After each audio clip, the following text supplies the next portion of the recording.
ክርስቶስ ተነሥአ እሙታን በአብይ ኃይል ወስልጣን አሰሮ ለሰይጣን አግዓዞ ለአዳም ሰላም እምይእዜሰ ኮነ ፍስሐ ወሰላም። ከሙታን ተለይቶ የተነሳው ሰይጣንን አስሮ እኛን ከዲያብሎስ ባርነት ነፃ ያወጣን እኛን ሞት ሙቶ የሱን ሕይወት ለኛ የሰጠን አምላካችን እግዚአብሔር ስለማይነገር ስጦታው ተነግሮም ስለማያልቀው ዘላለማዊ ምሕረቱና ቸርነቱ ቅዱሱ አምላካችን እግዚአብሔር ስሙ የተመሰገነ ይሁን። መዝገበ ረድኤት ሚራገ ጸሎት እመቤታችን ስሟ ለዘላለም የተባረከና የተመሰገነ ይሁን። ቅዱሳን መላእክት፣ ሰራዊተ መላእክት፣ ሊቃነ መላእክት፣ ደናግል መነኮሳት፣ ነቢያት፣ ሐዋርያት ሁሉም ቅዱሳን አባቶቻችን በረከታቸው በሁላችን ላይ ይደርብን። የተወደዳችሁ ውድ ኦርቶዶክሳውያን የተዋሕዶ ልጆች በያላችሁበት እንኳን አደረሳችሁ። የእግዚአብሔር ጸጋና ሰላም የእመቤታችን ረድኤትና በረከት ከሁላችን ጋር ይሁን። እንኳን ለብርሃነ ትንሣኤው በሰላም አደረሳችሁ። በድጋሜ እንግዲህ ዛሬ የትንሣኤውን ብርሃን አይተናል። ዛሬ ዕለቱ ሰኞ ነው። እንግዲህ የቤተ ክርስቲያን ሊቃውንት ደጋግመው እንዲያስረዱን የቀናቶቹ የእያንዳንዳቸው የስም ትርጓሜ ያላቸው ከሰኞ እስከ ዓርብ ያሉት ማለት ነው። እነሱን በዛሬው ትምህርታችን እንደው ባይበዛም እያንዳንዳቸው ርዕሰ ተሰጥቷቸው ብንማማራቸው ጥሩ ነበር። ግን አጠር አድርጌ ሁሉንም ባንድ ለማቅረብ ሞክራለሁ። እግዚአብሔር መንፈስ ቅዱስ ምስጢሩን ይግለጽልኝ እና በያላችሁበት ቪዲዮውን ላይክ በማድረግ እንድትጀምሩ እንዲሁም ሰብስክራይብ ያላደረጋችሁ ሰብስክራይብ በማድረግ ቤተሰብ እንድትሆኑ በእግዚአብሔር ስም አሳስባችኋለሁ። ከዛ ውጭ እንግዲህ ትንሣኤን ስናስብ የክርስቶስ ትንሣኤ ከአምስቱ ትንሣኤያት ልዩ ነው። እነዚሁም ትንሣኤ ልቡና፣ ትንሣኤ ሕሊና፣ ትንሣኤ ክርስቶስ፣ ትንሣኤ ሙታን እና ትንሣኤ ዘጉባኤ ናቸው። እነዚህ ትንሣኤያት ሁሉ አሉ። እነዚህን ማሰብ አለብን። እነዚህን ስናስብ ደግሞ አብሮ መታሰብ ያለበት የክርስቶስ ትንሣኤ ነው። የክርስቶስ ትንሣኤ ከነዚህ ትንሣኤያት ልዩ ያደርገዋል። ለምንድን ነው ልዩ የሚሆነው ካላችሁ፣ አንደኛ የትንሣኤያችን በኩር ስለሆነ፣ ሁለተኛ ትንሣኤው አስነሽ የማይፈልግ ትንሣኤ ስለሆነ በራሱ ስልጣን የተነሳ ስለሆነ፣ በሁለተኛ ደረጃ በሶስተኛ ደረጃ ደግሞ ይሄ ትንሣኤ ዳግም ሞት የሌለበት ትንሣኤ ነው። ይሄ ትንሣኤ የቅዱሳንን ትንሣኤ የሚያስተምር ስለሆነ ይህ ትንሣኤ ከሌሎች ትንሣኤያት ልዩ ይሆናል ማለት ነው እና እነዚህን ትንሣኤዎች ግዴታ ማሰብ አለብን፣ ማወቅም መረዳትም እንዳለብን ነው ማወቅ ያለብን ማለት ነው። በመጨረሻ ዛሬ ሰኞ ነው። ሰኞ ምንድን ነው? ከሰኞ እስከ ዓርብ ያሉት ቅድም እንደተናገርኩት እያንዳንዳቸው ስም ትርጓሜ ያላቸው ብዬ ተናግሬያለሁ። ሰኞ ነው መጀመሪያ። ሰኞ ማለት ሰኞ ማዕዶት ይባላል። የሰኞ ዕለት ማዕዶት ይባላል። ማዕዶት ማለት አዶ ተሻገረ ካለ ግዕዝ ቃል የተገኘ ሲሆን ማዕዶት ማለት መሻገር ማለት ነው። መሻገር እንዴት ነው መሻገር ከተባለ ከሞት ወደ ሕይወት፣ ከርኩሰት ወደ ቅድስና፣ ከጨለማ ወደ ብርሃን የተመለስንበትና የተሻገርንበት ዕለት እንደሆነ ነው ሊቃውንቱ የሚናገሩት ማለት ነው።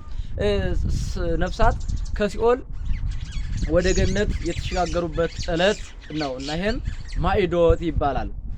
ይሄም የሆነው ዓርብ አይደለም ነው የሚል ሰው ሊኖር ይችላል። አዎ እውነት ነው። የቤተክርስቲያን ታላላቅ ሊቃውንት ዓርብ እንደሆነ ነግረውናል፣ አስተምረውናል። ልክ ነው። ግን ይሄ ዕለት ያ የክርስቶስ ሕማምና ሞት የሚታሰብበት ጊዜም ስለሆነ ዛሬ ግን በሰፊው እንዲታሰብ የቤተክርስቲያን ታላላቅ ሊቃውንት ስርዓት ስለሰሩ ይህ ዕለት ወይንም ሰኞ ማዕዶት ይባላል። ማዕዶት ማለትም መሻገር ማለት ነው። ነፍሳትን ያሻገረ ቅዱስ ያሬድ ሲናገር ሀዳፊ ነፍስ ለጻድቃን ነፍስን የምታሻግራል ማለት ምን ማለት ነው? ነፍስን የምታሻግር ማለት ከጨለማ ወደ ብርሃን፣ ከሞት ወደ ሕይወት፣ ከርኩሰት ወደ ቅድስና እንዲሁም በመስቀል ትክዛው እየቀዘፈ የሚያሻግር ብለው ሊቃውንቱ ተርጉመዋል። ስለዚህ ሰኞ ማዕዶት ይባላል ማለት ነው። ማዕዶት ይባላል። ሁለተኛው ማክሰኞ ቀን ደግሞ ማክሰኞ እነሆ ቶማስ በመባል ይጠራል። ቶማስ ማለት ምን ማለት ነው? እንደሚታወቀው በክርስቶስ ትንሣኤ ወአንተሙኒ እኔ እረኛውን እመታለሁ በጎች የሚበተናሉ ተብሎ ተነግሮ ነበር። ታዲያ በዚህ መሰረት እረኛቸው ክርስቶስ በመስቀል ላይ ሲሆን ሌሎቹ ደቀ መዛሙርት ወይንም ሐዋርያት በየቦታው ተበታትነው ነበረ እና ከተበታተኑበት መካከል ታዲያ ሐዋርያው ቅዱስ ቶማስ ነው። ይህ ቶማስ ማለት ፀሐይ ማለት ነው። ያኛው ስሙ ዲድሞስ ይባላል። ዲድሞስ ማለት ጨለማ ማለት ነው። ይሄውም ከጨለማ ወደ ሕይወት ወደ ወንጌል ክርስቶስ የመራውና የመረጣው ሐዋርያ መሆኑን የሚያሳይ ቃል ነው ማለት ነው። እና ታዲያ የቶማስ በዛው እንደተበተነ አልመጣም ነበርና ይሄ ስርዓቱ የተሰራው በዳግም ትንሳኤ ነው። ግን ደግሞ በዓሉን ከበዓሉ ጋር ለማጠጋገጥ በዓሉ ማክሰኞ ታስቦ እንዲውል የቤተክርስቲያን ሊቃውንት ስራ ሰርተዋልና ማክሰኞ ይውላል። እና ታዲያ ቶማስ ክርስቶስ ተነሳ፣ ከሙታን ተለይቶ ተነሳ አየነው አሉት። እናንተ ሞኝ ናችሁ እንዴ? እንዴት ነው የሚነሳው? እኔ አላምንም ማለት። በዚህ ጊዜ ታዲያ ክርስቶስ ሊቃውንቱን በሁለት አይነት ተርጉመውታል። ቶማስ እንደዚህ ማለቱ ከፈሪሳውያን ከሰዱቃውያን ወገን ወይንም ትንሳኤ ሙታን የለም ከሚሉ ሰዎች ወገን ስለሆነ ነው ብለው ተርጉመውታል። አንደኛው። ሁለተኛው ደግሞ እውነት ነው፣ ልክ ነው። እንደ ቶማስ ልክ ነው። በብዙ ሊቃውንት ዘንድ ቶማስ ልክ ነው ነው። እንዴት ነው ልክ የሚሆነው ካላችሁኝ፣ ጓደኞቹ ክርስቶስ ተነሳ፣ አረገ፣ ሙታን ድል አድርጎ ተነስቷል፣ አይተነዋል ብለው ሊያስተምር ነው። ቶማስ ከጓደኞቹ ሰማ ብሎ ሊያስተምር ነው። እንደዚያ ነገር አይሆንም። እና ቶማስ ሰማው ከማለት አየው ብሎ ማስተማር ስለሚቀል እና ቶማስ እንደዚያ ያለበት ነገር ልክ ነው ብለው ሊቃውንቱ ይናገራሉና በዚህ ጉዳይ ነበር። ታዲያ ቶማስ ታዲያ ና ቶማስ እጅህን አምጣ፣ ወደ ቀኖ ወደ ጉድጓዱም አስገባ፣ ተጠራጣሪ ይትኩና ፋቄ እመን እንጂ ተጠራጣሪ አትሁን ብሎ ክርስቶስ ቶማስን ገጽጾ እንደገና ቶማስ የክርስቶስን ጎን ሲዳስስ ገቦ መለኮት ነውና ወይንም መለኮት ነውና እጁን እንደሳት ገለባ ውስጥ እንደገባ ሳት ተኮማተረ። ጌታዬ አምላኬ ብሎ መሰከረ። ጌታዬም አምላኬም፣ ጌታዬ ሲል በስጋው ክርስቶስ እንደሆነ ተገ አምላኬ ሲል ደግሞ አምላኩ ፈጣሪው አስገኙም ከሞት ወደ ሕይወት ከርኩሰት ወደ ቅድስና ያመጣ ወይም ደግሞ ካለመኖር ወደ መኖር አምጥቶ የፈጠረው ሕያውና ቅዱስ አምላክ መሆኑን ቶማስ ገልጿል ማለት ነው። ስለዚህ በዚህ አስተምሮ ወይንም በቤተክርስቲያንና በሊቃውንት ትንታኔ በቤተክርስቲያን አስተምሮ ሁለተኛው ዕለት ወይንም ዕለተ ሰሉስ ወይንም ደግሞ ማክሰኞ ማለት ነው ቶማስ በመባል ይጠራል ማለት ነው። ቶማስ የሚባለው ቅድም እንዳልኩት በዚህ ቀን እንዲሆን ነውና ቶማስ በጣም ለየት ያለ ሐዋርያ ነው። አይታችሁ ከሆነ እንሂድ ሲባል ወደ አልዓዛር ቤት ሲሄዱ አይ ሞትም ከሆነ እዛው እነሱ ጋር እኔም ብንሞት ይሻላል ኑ እንሂድ ብሎ ለሞት እንኳን የጨከነ ሰው ነው ማለት ነው። ስለዚህ ቅዱስ ቶማስ እንደዚህ አድርጎ በዚህ ቀን ታስቦ ይውላል። ዕለቱም ዕለተ ሰሉስ ወይንም ደግሞ ማክሰኞ ቀን ነው ማለት ነው። ሶስተኛው አልዓዛር ነው። ይሄ አልዓዛር እንደሚታወቀው መጋቢት 17 ቀን ነው የተነሳው እና በዚያ ቀን ጾም ውስጥ ነው። ለምሳሌ ሆሳዕና መጋቢት 22 ቀን ነበረ እና መቼ ሆነ? መጋቢት እንደዛ ነበረ። ግን ስለዚህ የካቲት ቀን ነበረ እንደገና ወደ መጋቢት አምጥተው ሊቃውንቱ እንዳስተማሩ ማለት ነው። ስለዚህ አሁን ለምሳሌ እንደነ ስቅለት የመሳሰሉ እንደነዚህ ነገሮችን ከበዓል ጋር ለምሳሌ ይቅርታ ቅድም ሆሳዕና ያልኩት ቃና ዘገሊላ ማለት ነው። ቃና ዘገሊላ የካቲት 22 ነበር፣ ግን ጥር 12 ሆኗል። ለምንድነው በዓል ከበዓል ጋር በአንድነት ለማድረግ ሊቃውንቱ ያደረጉት ሽግግርና ሽግሽግ ስለሆነ ነው ማለት ነው። እና ስለዚህ ታዲያ አልዓዛር ክርስቶስ ከሙታን ለይቶ ያስነሳው ያለቀሰለት እንደውም ክርስቶስ በዚህ እንደውም ወደ አልዓዛር በመሄዱ ክርስቶስ ሁለት ነገር እንዳስተማረ ሊቃውንት ይናገራሉ። ሐዘን ደስታ ነው። ሐዘን የቅዱስ ጳውሎስ መልእክት ወደ ሮሜ ሰዎች ምዕራፍ 12 ቁጥር 12 ላይ ከሚያዝኑት ጋር ዘኑ ከሚደሰቱት ጋር ተደሰቱ ብሎ ተናግሯል። እዚህ ደግሞ ስለዚህ ክርስቶስ ምን አለ? የዮሐንስ ወንጌል ምዕራፍ 2 ቁጥር 2 ላይ ከቃና ዘገሊላ ከሰርግ ቤት ሄዶ የሰርጋቸውን ባረከ፣ አስደሰተ። ያ ደስታ ነው፣ ከደስታ ቤት ተገኘ። እዚህ ደግሞ ሐዘን ቤት ነው፣ ከሐዘን ቤት ተገኝቶ አልዓዛርን አስነስቷል። እና ዕለተ ረቡዕ ሶስተኛዋ ቀን ከትንሣኤ ወደዚያ ያለችው ሶስተኛዋ ቀን የአልዓዛር የሚዘከርበት አልዓዛር የሚታሰብበት ዕለት እንደሆነ ሊቃውንቱ ደጋግመው አስረድተዋል፣ አስተምረዋል ማለት ነው። ሐሙስ አዳም ሐሙስ ትባላለች። ሐሙስ ይሄ ደግሞ ለአዳም የተነገረው ቃል የተፈጸመበትን ቃል የምናስብበት እሱ እንዴት ነው? በሐሙስ ዕለት ወመንፈቃ ዕለት ተወለደ ሞለተ ወለተከ ወዲህ ውስተ መርብከ ትቤዘወክ በሞት በመስቀል ነው። 5 ቀን ተኩል ሲፈጸም ከልጅ ተወልጄ አድንሃለሁ የሚለው ቃል በመስቀል ተሰቅዬ በሜዳ ድኬ አድንሃለሁ የሚለው ቃል የተፈጸመው በዚህ ቀን ስለሆነ አዳምን እናስበዋለን ማለት ነው። እንደውም ይሄ በጣም ታላቅ ምስጢር ያለበት መሆኑን ታስባላችሁ። እንዴት? ሐሙስ 5ኛ ቀን ነው። ሰኞ፣ ማክሰኞ፣ ረቡዕ፣ ሐሙስ አምስተኛ ቀን ነው። ከእሁድ ጀምሮ በሰነ ፍጥረት አቆጣጠር ነው አምስተኛ ቀን ነው። ስለዚህ ደግሞ 5 ቀን ተኩል የሚለውን ቃል ሲፈጸም አድነሃለሁ የሚለውን የክርስቶስን ቃልን የሚያዘክር የሚያሳይ የሚያስተምር ቃል መሆኑን በዚያው የቤተ ክርስቲያን ታላላቅ ሊቃውንት ይናገራሉ ያስተምሩማል ማለት ነው። ስለዚህ እንደዚህ መሆኑን ሁላችንም ልናውቀው የሚገባ ጉዳይ ነው ማለት ነው። ይሄ ተፈጸመውንም ዓርብ ነው። ግን በዚህ ቀን ታዲያ ለየት ባለ መልኩ አዳም እንዲታሰብ በዚያ ቀን ከሙታን ለይቶ ያስነሳው ወይንም ሕይወትን መዳንን የፈጸመለት የክርስቶስ በዓል ሲታሰብ በዚህ ቀን ደግሞ እነሆ ዳኙ ወይንም የዳነው አምላክ የዳነው ሰው አምላክ ሰው ያዳነው አምላክ በዓርብ በዚህ ቀን ደግሞ የዳነው አዳም እስከ ልጆቹ የሚታሰብበት ዕለት እንደሆነ የቤተ ክርስቲያን ሊቃውንት ተናግረዋል ማለት ነው። በሌላ በኩል ዓርብ ነው። ዓርብ ደግሞ ቤተ ክርስቲያን የተመሰረተችበት በጣም በዓል ነው። እንደሚታወቀው ክርስቶስ በተሰቀለ ጊዜ መላእክት የክርስቶስን ደም በጽዋ በብርሃን ጽዋ ተቀብለው ረጭተውታል። ያ ጽንፍ እስከ ጽንፍ ደርሷል። የቤተክርስቲያን ሊቃውንት ሲላ አንዳንድ ትንታኔ ሰጥተዋል። የመጀመሪያው አይ መላእክት ይሄን ያክል ለመንካት ድፍረት አይኖራቸውም፣ ድፍረት የላቸውም። ስለዚህ ወነዝሆ በመንኮባያቲሁ በአውራጣቱ ረጭቶታል፣ ጽንፍ እስከ ጽንፍ ደርሷል ብለዋል። ስለዚህ ዛሬ ቤተ መቅደስ የሚታነጽበት ቤተክርስቲያን የሚሰራበት ስጋው ደግሞ የሚፈስበት ብሉይ ኪዳን ሐዲስ ኪዳን ሊቃውንት የቤተ ክርስቲያን መጻሕፍት የሚተረጎምበት የሚብራራበት የሚነገርበት ቤተ ጉባኤ ጨምሮ የሚሰራው ቅዱስ ደሙ በነጠበበት ክቡር ደሙ በነጠበበት እግዚአብሔር መንፈስ ቅዱስ ባወቀና የእግዚአብሔር ደም በነጠበበት ቦታ እንደሚሰራ የቤተ ክርስቲያን ታላላቅ ምሁራንና ሊቃውንት ደጋግመው አስተምረዋል ማለት ነው። ስለዚህ ዓርብን ስናስብ ቤተ ክርስቲያን እናስባለን። ዓርብ ቤተ ክርስቲያን የተመሰረተችበት ዕለት ነው። ቤተ ክርስቲያን ተመሰረተች ስንል ታዲያ እንዴት ነው ካላችሁኝ፣ እቺ ቤተ ክርስቲያን የተመሰረተችው እንዴት ነው ካላችሁ በክርስቶስ ደም በክርስቶስ በጴጥሮስ አለትነት በክርስቶስ ደግሞ ደምነት የተመሰረተች ቤተ ክርስቲያን ናት። እቺ ቤተ ክርስቲያን ጉልላቷ ራሱ ክርስቶስ ነው። ተመልከቱ።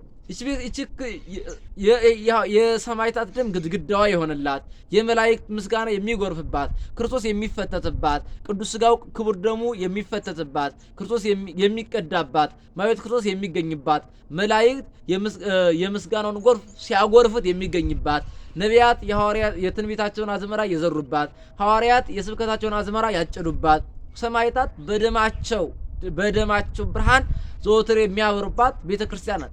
በዚሁ አጋጣሚ ግን በየትኛውም የህይወት ጉዞ ቢሆን ቤተክርስቲያን መተን ቤተክርስቲያንን ድንጋዩን አፈሩን እንጨቱን በተሳለምን ቁጥር ቤተክርስቲያን የክርስቶስን ቅዱስ ሥጋውን ክቡር የክርስቶስ ሥጋውን እየሳምን መሆኑን መቁጠር አለብን። ለምን?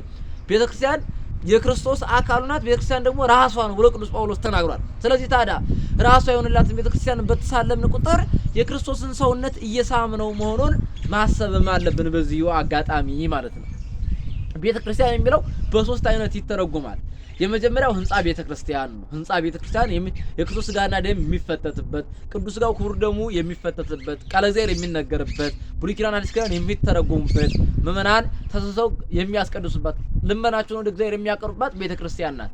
ሁለተኛዋ ቤተክርስቲያን ታዲያ ደግሞ ማን ናት ካላችሁ ማህበረ ጉባኤ ነው። ወይም ቤተክርስቲያን የክርስቶሳውያን ማህበር ነው።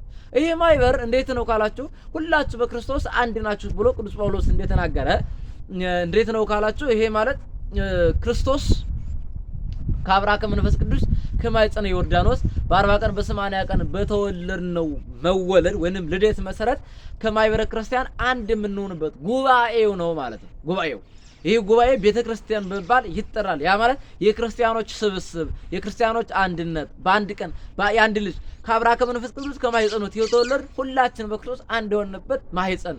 ሁለተኛው ታዲያ ሶስተኛውና የመጨረሻው ደግሞ የክርስቶስ ማለት ሰውነታችን ቤተክርስቲያን ይባላል። ቅዱስ ጳውሎስ ይተአምሩኑ ከመ አንትሙ ታቦተ መንፈስ ቅዱስ እናንተ የመንፈስ ቅዱስ ማደሪያ እንደሆናችሁ አታውቁምን ይላል።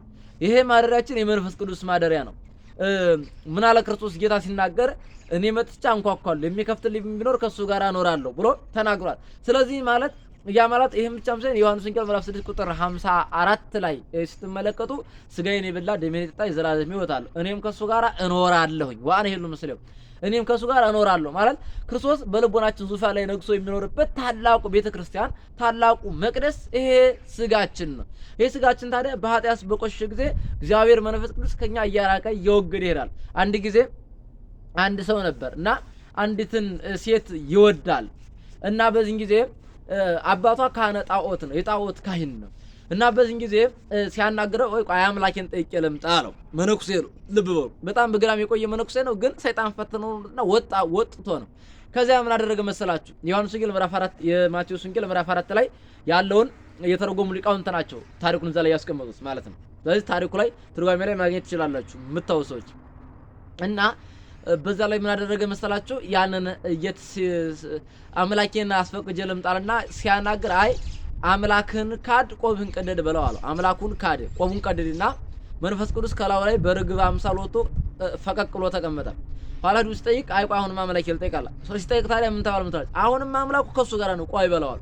ሲያስብ የሰውዬ አሃ ወይ ከሲስቱ ወይ ከልጅቱ አሉንኩ ወይ ደግሞ ከአምላክ ያሉንኩ ብሎ ሲመለስ እነሆ በርግብ አምሳል መጥቶ ከላው ላይ አደረ ተብሎ ተነግሯል። ይሄ ማለት ኃጢያት ስንሰራ እግዚአብሔር ንጹህ ነውና በንጹሃን ላይ ያድራል። ታዲያ ኃጢያት ስንሰራ እግዚአብሔር ከኛ ገለል ይላል፣ ፈቀቅ ይላል። ታዲያ ምንድነው ማድረግ ያለብን ካላችሁ ኃጢያት ስንሰራ እግዚአብሔርን ስለምናስቀይም ቅዱስ ጳውሎስ ሲተናገር ያን ነው ኃጢያት እየሰራችሁ እግዚአብሔርን አታስመሩት ተብሎ የተነገርነው ከዚህ የተነሳ ነውና የሰውነታችን የእግዚአብሔር ማደሪያ ነው፣ የመንፈስ ቅዱስ ማደሪያ መሆኑን ማየት አለብን ማለት ነው። እና እነዚህ 5 ቀናት በእነዚህ በኩል የሚወከሉ ናቸው እና ኦርቶዶክሳውያን እንግዲህ ባለ ትንሳኤ የክርስቶስን ትንሳኤ ስናስብ ሙስና መቃብርን ድል አድርጎ ተነስቶ እኛ ከዚህ በኋላ መቃብር ሆይ እንግዲህ ማሸን ይዞ ማስቀረት ወዴት አለ? ሲኦል ሆይ ማሸነፍ የት አለ? ሞትስ ድል መንሳት ወዴት አለ? እንያል ከሞት ጋር እንዘብትበታለን፣ ሞትን እናላግጥበታለን። ለምን? ስልጣን ተቀብለናልና። ክርስቶስ ተነሳ፣ ከሙታን ተለይቶ ሲነሳ ነው ነፍሳትን አረገ ውስታሪያም ጽወክ ጽዋ ወሃብ ከጸጋ ከልጓለመው ምርኮን ማርከ ወደ ሰማይ ወጣ፣ ለልጆችም ጸጋን በጸጋ ላይ ሰጠ። ወሃብ ከጸጋ በደበ ጸጋ ጸጋን በጸጋ ላይ ደራርቦ ሰጠ ማለት በጨለማ ውስጥ የነበሩ ሰዎችን ወንጌል ተሰበከላቸው ማለት ብርሃን በራላቸው፣ ነው ከሲኦል ወደ መንግስት ሰማያት ለመሸጋገር የበቁ ሆኑ ማለት ነው። ስለዚህ ትንሳኤን ስናስብ እነዚህ ነገሮችን እያሰብን መሆን እንዳለበት ላሳስብ እወዳለሁ። እንግዲህ ከዛው ብርሃነ ትንሳኤው ያደረሰን አምላካችን እግዚአብሔር ስሙ የተመሰገነ ይሁን። በዓሉ የሰላም የፍቅር የአንድነት በዓል ይሁንልን። በያላችሁበት የእግዚአብሔር ጸጋና ሰላም ይድረሳችሁ። መልካም በዓል ይሁንላችሁ።